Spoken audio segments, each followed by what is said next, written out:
굉장히 어려워요. 그동안에 어떤 추구했던 사상이 다르잖아요.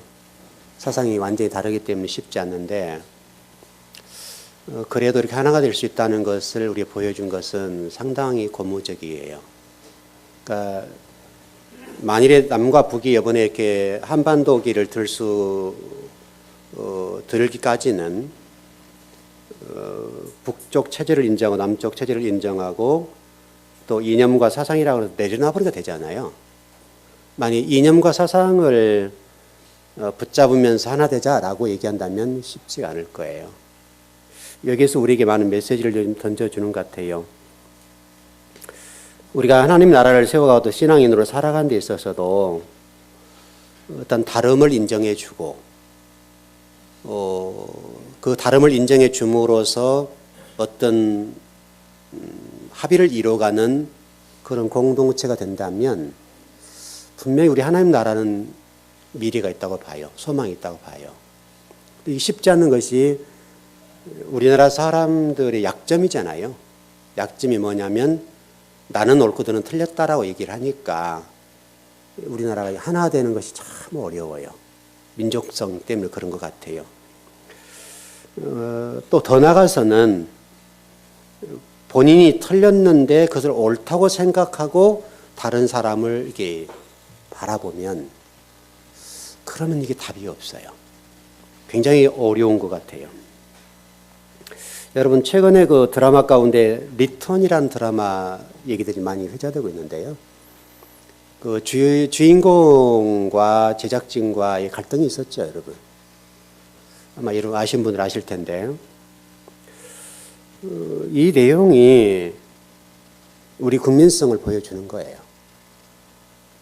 지금 배우와 제작진 간의 심한 갈등 때문에 결국은 주연 배우가 하차를 했죠. 이게 어떤 그 제작진과 배우 간의 협업이 어렵다는 것을 보여주고요. 또 이것이 우리나라 국민성을 보여주기도 하고요. 그러니까 만일에 이 제작진에서 배우를 통제하거나 지배하는 쪽으로 자꾸 얘기를 하는 것 같고 또 배우는 여기에 대한 저항을 하는 것 같고 또 배우는 나름대로의 자기 연기에 대한 조언할 수 있잖아요. 이런 부분들에 대해서 서로 간에 요즘 잘 이렇게 조정이 안 되는 것 같아요. 결국은 그래야 극단적으로 치달아버리고 결국은 나중에 감정 싸움을 한단 말이죠. 이게 이제 우리 국민성의 좋지 못한 모습 가운데 한 부분이에요. 그러니까 서로 공생해야 되잖아요.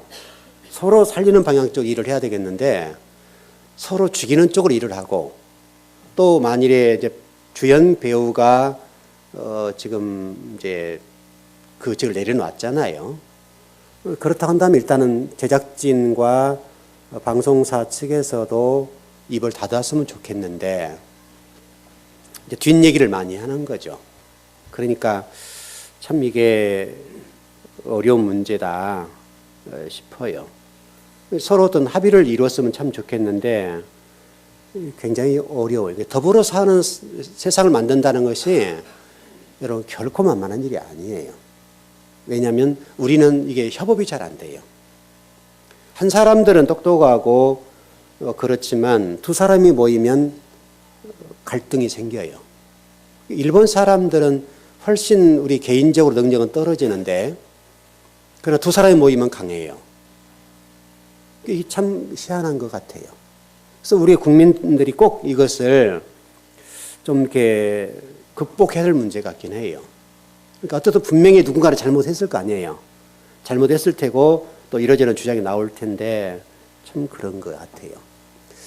우리 교회 일을 하는 데 있어서도 이것은 상당하게 주목해 볼 부분이에요. 교회 일도 마찬가지인데 저는 개인적으로 이런 생각을 해요.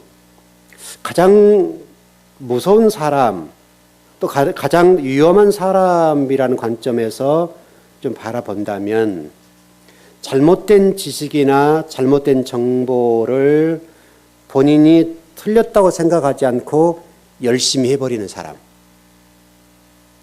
이건 굉장히 위험해요. 국가도 그렇고 어떤 단체도 그렇고 그러니까 틀렸는데 그 틀린 것이 옳다고 생각하고 열심히 해버리면 다른 사람을 죽이는 거예요. 참 이게 어려운 얘기 같아요. 여러분 좀 이해를 돕기 위해서 한 예를 좀 들어보겠습니다. 시다르타라는 사람이 있어요. 좀 불교 쪽에 속한 사람 같은데요. 이분이 어떻게 깨달음을 얻기 위해서 7년 동안을 도를 닦는다고 하나요? 7년 동안 도를 닦다가 깨달았어요. 깨달아서 이 사람이 나중에 이름이 붓다라는 사람인데요. 깨달은 자라는 뜻을 가지고 있는 이름이에요. 그리고 그 이름이 이제 붓다라는 이름으로 이제 명명됐어요. 이분을 따른 또 제자들이 있을 거 아니에요. 제자들을 좀 모아놓고 어느 날 이야기를 들려주는 거죠. 옛날 한 젊은 호라비가 어린 아들을 애지중지하고 살았단다. 이렇게 해서 출발하는 거예요. 그러면서 얘기를 이렇게 얘기합니다. 호라비가 일을 나간 사이에 산적들, 옛날 얘기잖아요, 여러분. 산적들이 나타나서 마을을 불태우고 자신의 아이들을 다 이게 잡아가는 그런 얘기를 하는 겁니다. 그래서 이제 일을 마치고 호라비가 집에 돌아왔는데 마치 자기 집도 불이 붙어 타버린 거죠. 그리고 이렇게 아이를 찾았을 거 아니에요? 아이를 찾았는데 그 아이를 찾지 못하고 이게 어떤 뼈 같은 그런 것들을 여기 유골을 발견한 거죠. 그래서 이 호라비가 이 유골이 자신의 아들이라고 생각을 한 거예요. 실질적으로 이제 산적이 데려간 거잖아요. 그렇게 됐는데, 그래서 지금 그 아버지는 이 유골을 화장해서 이게 쌈지라고 합니까, 여러분? 쌈지에 넣어서 호주머니에 이게 넣고 다니는 거죠. 그리고 매일 마음속에 이 아픔을 토로를 하는 거예요. 여러분 생각해 보면 얼마나 그 힘든 일입니까? 그런데 어느 날 이 진짜 아들이 산적들 무리에서 탈출해서 자신의 집으로 돌아왔어요. 그러는데 밤에 늦게 들어와서 문을 두드리는 겁니다. 아버지, 저 아들 살아왔습니다. 문을 두드리는 거예요. 이 호라비가 이미 자기 아들은 죽었다고 생각했기 때문에 문을 열어주지 않아요. 아버지 제발 좀 아들 방으로 좀 들어가게 해달라고 정말 간절하게 얘기를 해요. 그런데 아버지가 이 아들을 아들로 인정하지 않고 저리 가라고 매몰차게 얘기를 하는 겁니다. 그러니까 아들이 수 없는 시간 동안에 아버지 진짜 아들이에요 했을 거 아니에요, 여러분. 얼마나 간절하게 그 산적에 돌아왔으며, 뭐죠? 산적으로부터 이렇게 도망왔으니까 얼마나 그렇게 해서 그동안에 공포도 있고 무서움도 있고 정말 죽음으로부터 넘어온 사람이잖아요. 그러니까 굉장하게 지금 아버지에게 아들됨을 얘기를 하는 거죠. 근데 아버지가 죽어도 문을 안 열어주는 거예요. 결국은 이 아들이 아버지를 떠나서 가요. 그리고 이 붓다가 제자들에게 이야기를 하는 거예요. 이렇게 얘기를 합니다. 내가 어떤 틀린 생각을 변함없는 진리라고 고집한다면 진리가 다가와 문을 두드릴 때 너는 문을 열고 그 진리를 받아들이지 못하리라. 상당히 우리가 생각해 봐야 돼요. 자신이 틀렸다고, 지금 아버지 틀렸잖아요. 잘못됐잖아요. 근데 아버지는 지금 이 화장한 이 아들, 어떤 유골인데 이 유골을 아들로 생각을 한 거죠. 잘못된 정보나 지식을 가지고 있는 거죠. 그게 자신은 진리예요, 지금. 근데 진짜 아들이 왔는데 그걸 안 받아들이는 거예요. 우리 지금 신앙의 모습이 이렇다라고 하는 거죠. 이 모습이 우리에게 있어요. 제가 여러분 그 창세기 1장 1절 태초라는 단어를 히브리어로 풀어드렸죠. 우리가 그동안에 이게 고착화됐다고 표현할까요? 신학적으로. 고착화된 해설로 보게 되면 이것이 시작이라 이거죠. 천지창조의 시작이다. 물론 그런 의미가 있죠. 그래서 이렇게 표현한 이 겉의 모습은 그거잖아요, 여러분. 그걸 설명하는 거잖아요. 근데 진짜 이 내용을 통해서 하나님 말씀하시려고 하는 뭔가가 있었단 말이죠. 근데 이 단어 속에 지금 여러분 보시는 대로 보이면 이게 컷만 보이잖아요. 근데 저는 이 안에 음료가 보이는 거죠. 그와 똑같은 거죠. 이 음료가 제가 이 목이 안 좋을 수 있으니까 권사님이 갖다 주신 건데 그걸 제가 이용을 하는 거죠. 그와 똑같아요. 태초라는 단어 속에 제가 여러분 설명을 드렸던 것처럼 겉모양은 태초라는 천지창조의 출발로 이해를 할 수 있는데 그 단어의 어근으로 들어가면 히브리어는 뿌리말이니까 어근으로 들어가서 그 단어를 찾아보면 로시라는 단어거든요. 로시가 그 태초라는 단어의 핵심이란 말이죠. 그럼 이 로시라는 단어는 머리란 말이 우두머리란 말이고 그리스도란 말이거든요. 그러니까 이 얘기가 무슨 얘기냐면 이 천지창조라고 하는 눈에 보이는 현상적인 것을 통해서 하나님 우리에게 말씀하는 거예요. 내가 이 사실을 통해서 이 천지창조라 이런 것 눈에 보이는 이런 일을 통해서 내가 뭘 하겠다는 것을 표현해 준 거예요. 무슨 얘기냐면 내가 너를 그리스도로 만들어 놓을 거다. 내가 너를 성전으로 만들 거야. 너는 창세 1장 2절처럼 혼돈과 공허와 흑암 가운데 있는 너라는 존재인데 내가 너에게 진리의 빛과 그리스도의 빛을 비춰주어서 내가 너로 하여금 그 그리스도를 만들 것이고 너를 성전으로 만들어가는 일을 할 것이다. 이게 내 생각이다. 이렇게 딱 설명을 해놨단 말이죠.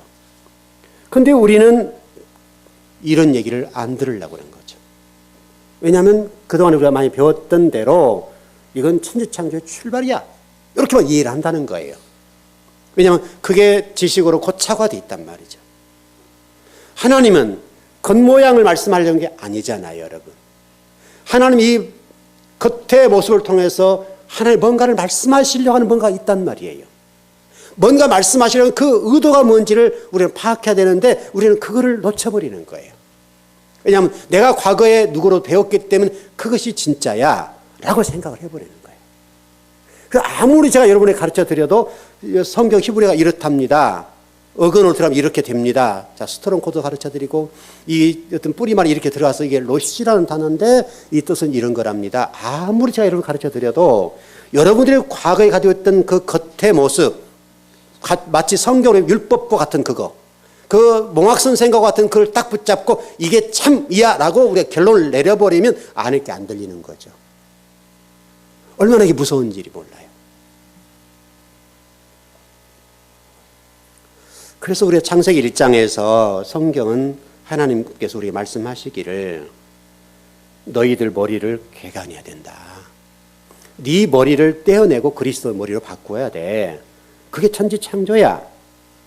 이렇게 지금 말씀하신 거죠. 왜냐하면 이것은 그 어떤 것보다 중요하니까요. 이게 바뀌지 않으면 어떤 말씀을 드려도 여러분 이해를 못하는 거죠. 우리가 지난 수요일 금요일 날 우리 창세기 1장을 공부를 했는데요. 여러분 그 공부가 우리가 기존에 가지고 있던 사고나 성경적인 수준으로 이해하면 이해가 안 되는 거죠. 아무리 그것이 하나님 말씀에 가장 근접하게 제가 공부하고 탐구해서 여러분 전해드린다 하더라도 여러분 생각에 그것이 아니야 라고 하는 전제를 출발해버리면 안 되는 거죠. 이게 얼마나 무서운지 몰라요.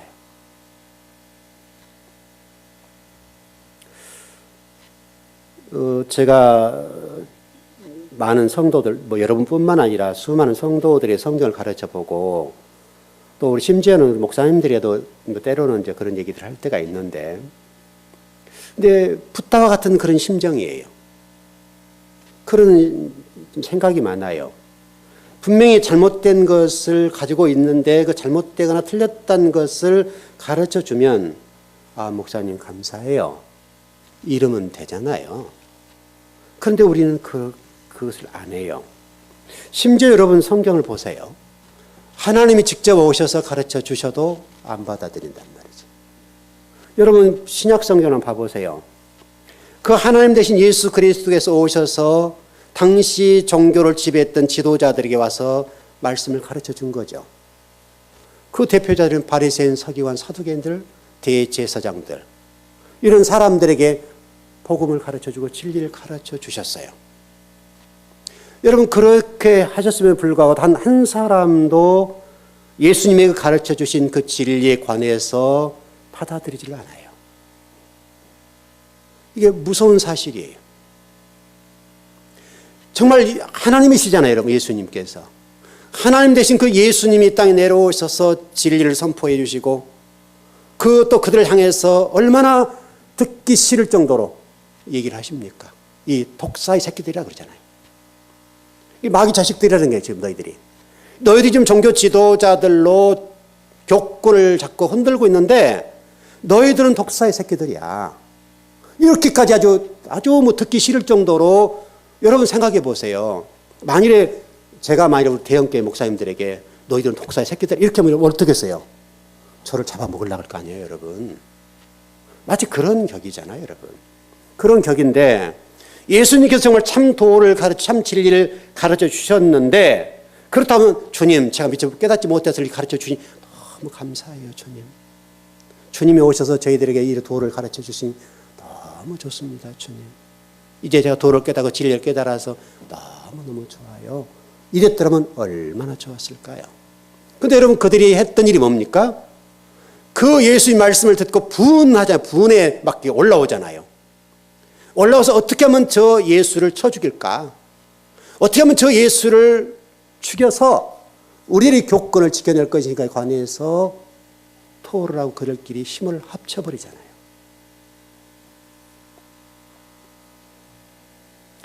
이사야서 28장 11절의 말씀 보면 그런 말씀이 있어요. 당시 많은 선지자를 통해서 하나님의 메시지를 전해주셨어요. 그런데 안 들어요. 여러분 이사야 대선지자를 이사야 선지자를 통해서 이스라엘 백성들이 참 도를 가르쳐 주셨어요. 가르쳐 주셔도 안 듣는 거예요. 그러니까 하나님이 이렇게 말씀하세요. 너희들이 하나님 말씀을 듣지 않는다면 내가 그에 걸맞게 그런 종들을 붙여서 진리 말씀을 가지고 조롱을 하도록 전해줄 것이다. 너희를 수준에서 전해주겠다 이거죠. 여러분 얼마나 무서운 말이에요. 적어도 진리로 끊임없이 깨닫게 해주셔야 되는데 이제 지쳐버렸다는 거예요. 그리고 하신 말씀이 뭐였는가 하면 그래 너희들 수준으로 내려가서 그렇게 말씀을 전하는 주의 종을 붙여줄게. 그래 살아보래라. 여러분 이게 얼마나 무서운 말씀입니까?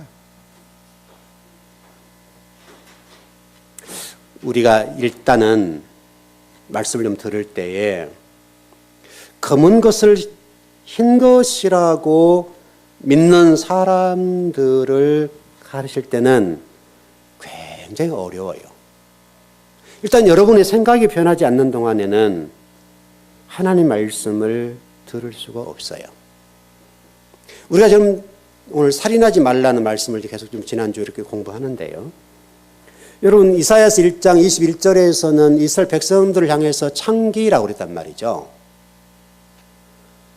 그 사람들이 지금 여러분 우리가 생각하는 그런 수준이 아니라 그들이 지금 하나님과 관계 속에서 좀 희생제사를 드리고 짐승을 잡아서 번제를 드리고 했단 말이죠. 열심히 했어요. 그런데 실질적으로 그들이 믿고 있는 것은 하나님 안 믿는 거예요. 그 희생제사나 제물을 드림으로 인해서 자신들이 어떤 유익을 얻고 어떻게 하면 힘을 모아서 우리 세상적으로 부를 누릴 것인가, 명예를 얻을 것인가, 성공할 것인가 여기에 초점을 두고 제물을 드리는 거예요. 이미 제가 아브라함 얘기를 해드렸던 것처럼 똑같은 상황이에요. 하나님은 아브라함에게 말씀하시기를 너 희생제사 드리지 말고 너를 드려 네 자신을 온전히 드려야 된다. 여러분 수없이 여러분 전해드렸잖아요. 여러분 그 맥락에서 쭉 성경이 흘러가요. 그런데 끊임없이 하나님 백성들 지금 현재도 그렇고 과거도 그렇고 이스라엘 백성들도 끊임없이 그 말씀대로 살지 않고 여전히 우리는 우리 자신을 드리지 않고 짐승을 드리고 잘했다. 하나님 기뻐하시겠지. 이렇게 한다는 거예요. 그러니까 또 그 신앙생활이 우리 자녀들이 흘러 들어가서 자녀들도 똑같이 그런 종교인을 낳는 거예요. 종교인.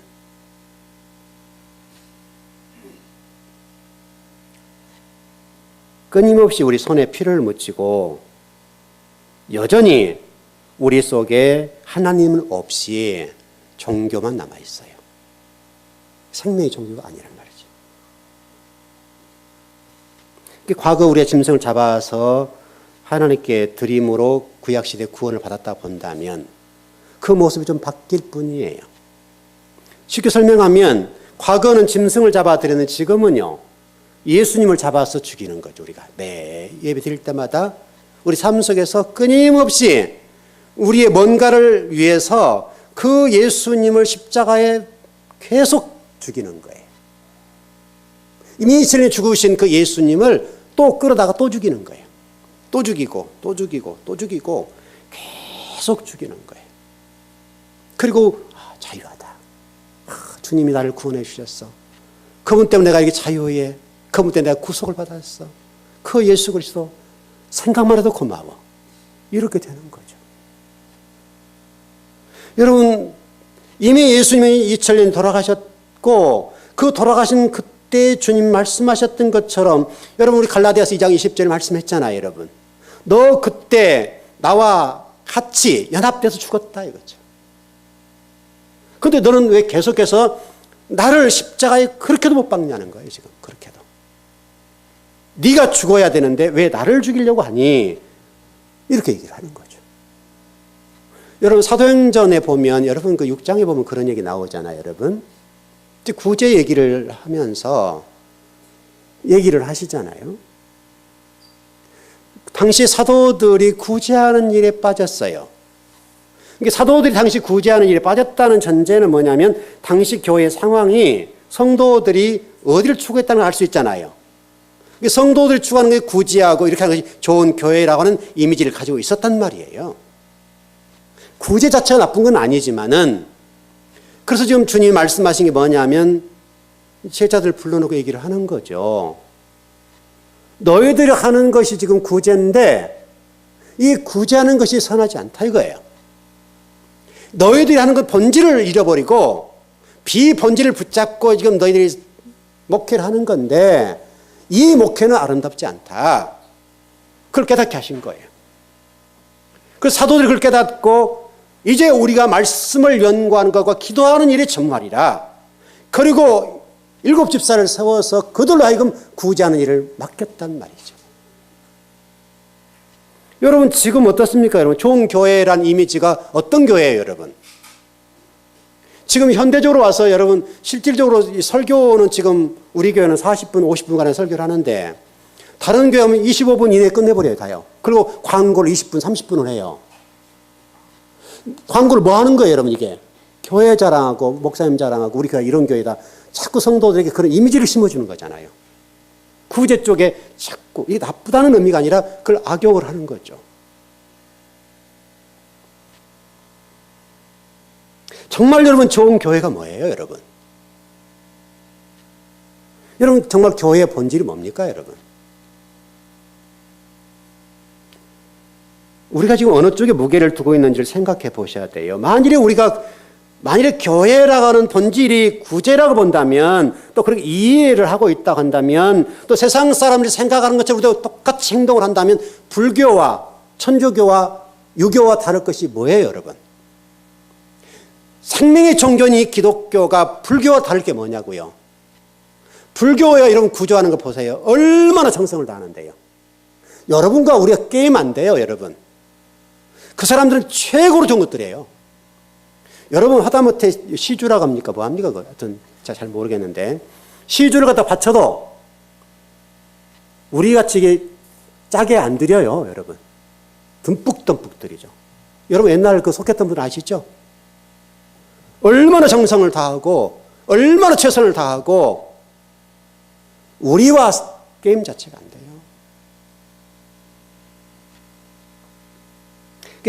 초대교회 때도 당시 성도들이 생각했던 교회, 좋은 교회라고 하는 것들을 생각할 때에 구제 쪽에 모든 사람이 초점을 모은 거예요. 그러니까 그렇게 해서 성도를 모으려고 했겠죠. 여러분 마치 그런 거잖아요, 지금. 우리가 이런 교회니까 여러분 우리가 좋은 교회 많이 전도해라.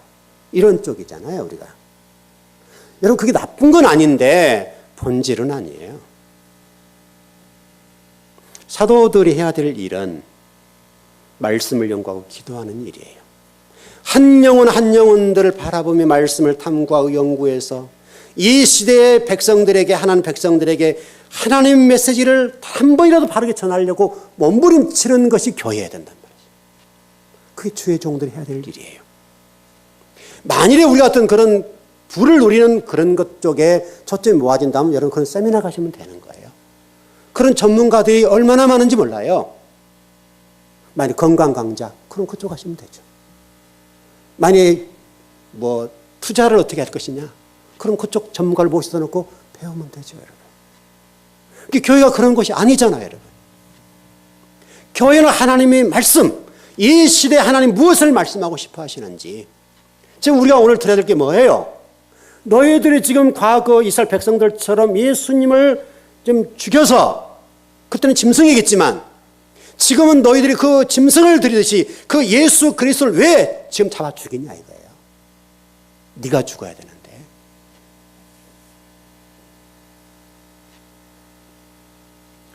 만일에 교회가 세상 종교와 다를 게 없다면 교회는 존재할 이유가 없어요. 교회가 망해야 돼요, 여러분. 그러면 불교와 기독교가 똑같다고 한다면 여러분 교회가 존재할 이유가 뭡니까, 여러분? 그냥 이 공해가 되는 거죠, 공해가 돼. 이 시간 이렇게 물론 우리가 좀 방어가 좀 됐습니다만은 주변 사람들은 야, 저것들 뭐 하는 것들이야, 저거 이렇게 할 거 아니에요, 여러분. 여러분과 제가 잊지 말 것은 주의 종들이 해야 될 일들은 말씀을 탐구하는 일과 그 말씀을 붙잡고 기도하는 거예요.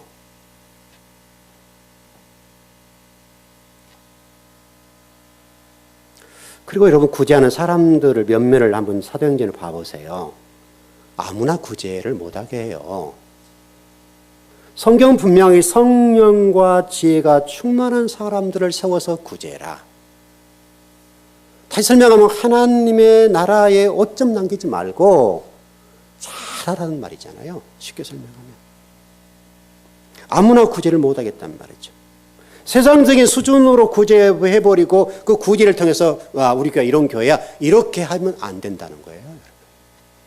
바로 지금 여러분 이스라엘 백성들이 이사야서 말씀에도 똑같잖아요. 신실하던 성의 벗자의 창기가 되었는고 정의가 거기에 충만하 있고 공의가 그 가운데 거하였더니 이제는 살인자들 뿐이로다. 여러분 예루살렘 성전에 사람 죽인 사람이 있었단 말인가요, 여러분? 그런 말이 아니잖아요. 예루살렘 성전에 모인 사람들이 하나님을 예비하고 찬양을 하는데 실질적으로는 그 하나님을 이용해서 성공하고 싶은 거잖아요. 자신은 조금도 드리지 않고 짐승 드린 걸로 만족을 하는 거예요. 그래서 성경은 1장 21절에서 그들을 뭐라고 얘기하냐면 살인자라 그래요. 살인자. 여러분 그 사람들이 사람을 죽였어요? 사람 죽이지 않았어요. 짐승을 잡아 죽인 걸 얘기한다고요, 여러분. 짐승을 잡아 죽인 것을 얘기해요. 여러분 지금도 이렇게 설교를 들으면서 속으로 그럴 거예요. 저 살인하지 말란 말이 사람 죽이지 말란 말인데 왜 목사님은 저렇게 설교하실까? 한번 여러분 성경을 볼까요? 여러분 노아 홍수 때 여러분 노아 외에 7명, 타이스 8명이잖아요. 8명을 살려놓고 나머지 모든 사람을 쓸어버렸잖아요. 물러서 홍수를 쓸어버렸어요. 그럼 이게 뭐예요, 여러분? 하나님의 살인자시나요? 하나님 말씀하시려고 하는 그게 말씀이 뭐예요? 하나님은 200억, 300억 인구가 필요한 것이 아니라 정말 하나님 앞에 진솔한 하나님 말씀을 붙잡는 그 한 사람이 필요하다는 거잖아요. 한 사람이. 그래서 노아를 향해서 의인이다 그랬잖아요. 그 노아가 하나님의 이 눈을 볼 때 그 눈 속에 하나님의 은혜를 봐버렸다 그랬잖아요. 그래서 노아를 통해서 하나님 말씀하신 거잖아요. 하나님의 나라는 또 가나안 땅에 속한 자는 시성소에 속한 자들은 적어도 그런 자여야 된다. 나는 그걸 원한다.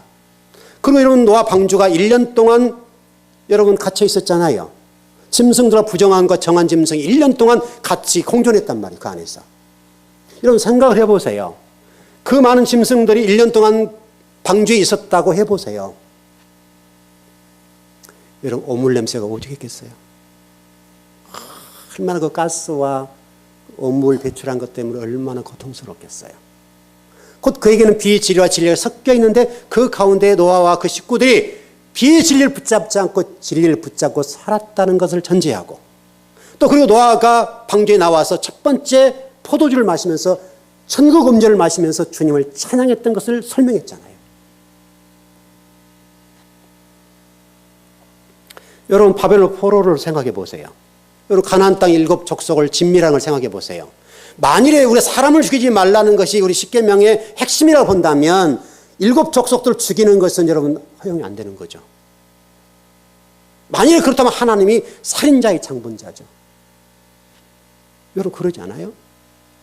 성경에 여러분 설명하려고 하는 사람 죽이지 말라는 말이 아니라 짐승을 희생제로 드리지 말고 너를 드리라고 하는 것을 지금 말씀하는 건데 우리는 여전히 지금 이 말씀을 사람 죽이면 안 되는데 라고 생각할 거란 말이에요. 여러분 광야를 보세요. 광야 40년 동안 여러분 60만 대군이 나와가지고 여호수아 갈렙 빼고는 다 죽었잖아요. 그럼 여러분 이것을 어떻게 설명해야 되나요, 여러분? 하나님이 원망불평했던 그들을 매일매일 죽이잖아요, 매일. 38년 가데스 바네아를 빙빙 돌리면서 그들을 매일 잡아 죽였거든요. 가나안 땅 7 족속들이 여러분 보세요. 노아와 어린아이와 짐승과 젊은이 할 것 없이 다 진멸해버려라. 여러분 그 사람 죽이란 말이에요, 여러분 그게. 이스라엘 백성들이 가나안 땅에 들어갔던 너희들을 죽여야 된다는 얘기를 하는 거잖아요. 가나안 땅이라는 것 자체가 여러분 전쟁이잖아요, 전쟁. 말씀을 가지고 전쟁하는 것이기 때문에 너를 죽여야 된다 그러잖아요. 여러분과 제가 예수 그리스도와 연합되어 버린다고 한다면 여러분 간단한 문제인데 우리가 연합을 못하는 거예요. 여전히 우리 떨어져 있어요. 그리고 예수님을 통해서 덕을 보려고 하죠. 유익을 얻으려고 한단 말이죠. 여러분 지금도 보세요. 우리는 끊임없이 예수님 보혈을 찾잖아요. 예수님의 보혈, 예수님의 보혈. 그러잖아요. 여러분 정말 그 예수님의 보혈이 능력이 있습니까, 여러분? 한번 생각해 보세요, 여러분. 여러분들 이런 기도 많이 하잖아요. 주님, 그 예수님의 보혈로 저를 씻어주세요. 내 자녀를 씻어주세요. 내 죄를 씻어주세요. 왜냐하면 그 보혈 능력이다 생각하니까. 여러분 보혈은 예수님이 죽으시고 결과로 나타난 것뿐이에요. 여러분 맞아요? 죽음에 초점이 있지 보혈은 죽음의 결과예요. 근데 우리는 뭘 붙잡아요? 이거 예수님이 죽으심을 붙잡지 않고 우리는 그 보혈을 붙잡아요, 보혈을. 그리고 그 보혈이 능력이 있다고 생각해요. 여러분 찬송가나 이 복음성을 보세요. 예수님의 보혈이 얼마나 능력이 있다고 찬양을 합니까? 그리고 우리가 그렇게 기도하면 그 사람을 신앙이 좋다라고 얘기를 해요. 여러분 그런 게 아니에요. 그 예수 그리스도의 그 죽으심 여기에 핵심이 있어요. 그 결과로 피는 등장하는 거예요. 여러분 그게 극화돼서 영화로 나온 것들을 보면요. 이렇게 영화에 나와 있는 장면들이 있어요. 예수님께 십자가상에 돌아가실 때에 그 흐르는 피가 튀었어요. 흐르는 피가 튀었단 말이죠. 흐르는 피가 튀어서 문둥병자가 낫는 장면이 나오고요. 또 로마 군병에게 피가 튀었는데 갑자기 표정이 밝아지는 영화들이 있어요. 이 피가 극화돼서 능력이 있다고 나오는 거잖아요. 그래서 우리도 그렇게 믿는 거예요. 그 피가 능력이 있다. 피가.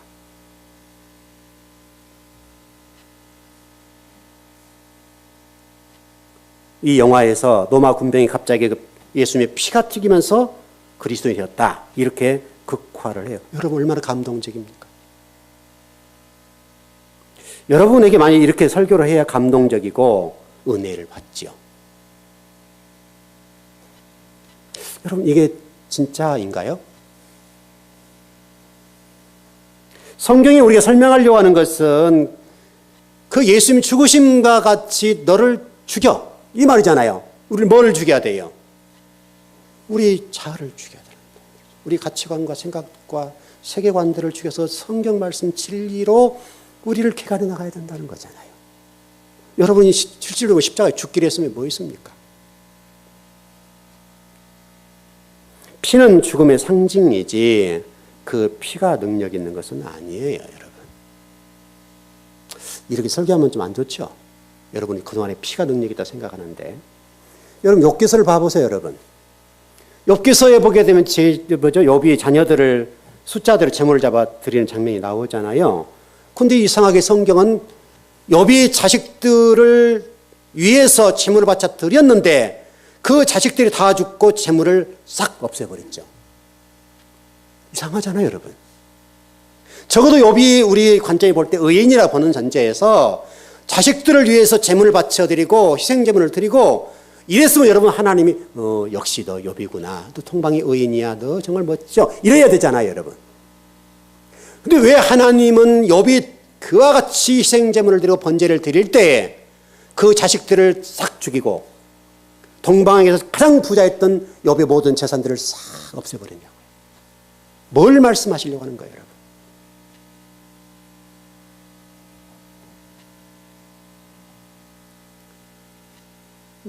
욥에게 하나님 말씀하시고 싶으신 것은 종교의 허물이라고 하는 것을 벗으라고 하는 것이고, 실질적으로 욥이 여러분 하나님을 배운 즉 한 이후에 여러분 욥기 40장 이후를 보세요.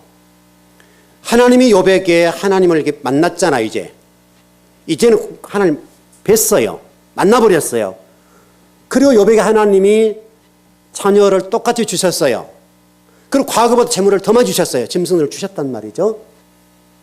그런데 욥이 1장에서 번제를 드렸던 번제를 그쪽에서는 안 드려요.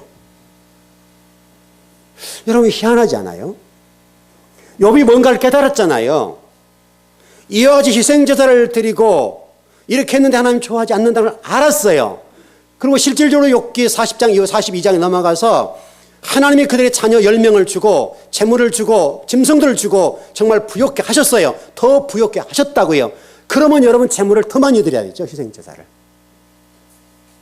그런데 욥이 희생제사를 드리지 않고 번제를 드렸단 말이 한 말씀도 없어요. 왜?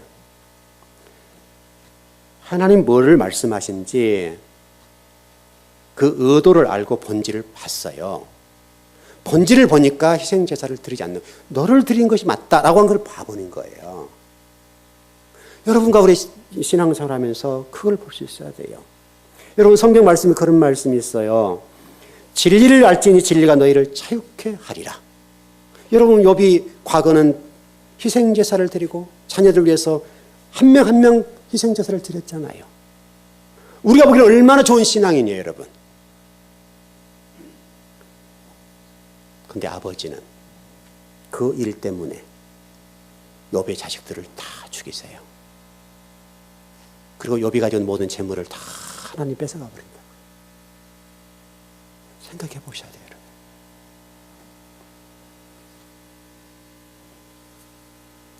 우리가 십계명을 공부하면서 우리가 정말 깨닫고 알아야 될 것은 아버지 말씀이세요. 아버지 진의. 그분의 생각이 뭔가? 왜 이렇게 시내산에서 이스라엘 백성들에게 십계명을 통해서 10마디 말씀을 하셨을까? 이걸 보셔야 된다. 여러분들을 올가매려고 말씀한 게 아니에요. 정말 여러분들이 그 진리 말씀을 통해서 주님 때문에 자유했으면 좋겠어요. 행복했으면 좋겠어요. 세상적인 어떤 그런 주어진 그것이 아니라 그랬으면 좋겠어요. 여러분 이렇게 좀 정리를 해보십시다.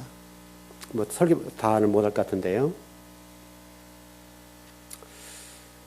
여러분 야곱이 죽을 때는 요셉이 죽을 때를 보세요. 이삭이 죽을 때를 봐보세요. 그럼 다 애굽에 죽었죠, 여러분.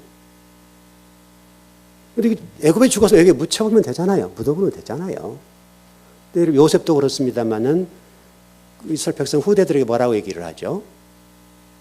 자신들이 이 애굽에 나갈 때 어떻게 하라고 그래요? 자신들의 뼈를 갖다 가나안 땅에 묻어달라고 그래요. 여러분 아브라함도 이런 애굽을 왔다 갔다 하고 가나안 땅에 다시 들어가잖아요. 그런 것처럼 하나님은 저와 여러분들에게 애굽에 머물러 있는 걸 원치 않으세요. 반드시 우리는 가나안 땅까지 가셔야 돼요. 그런데 그 가나안 땅은 말씀으로 전쟁하는 장소예요. 우리가 성경의 이 패턴을 이해하지 못하면 안 돼요.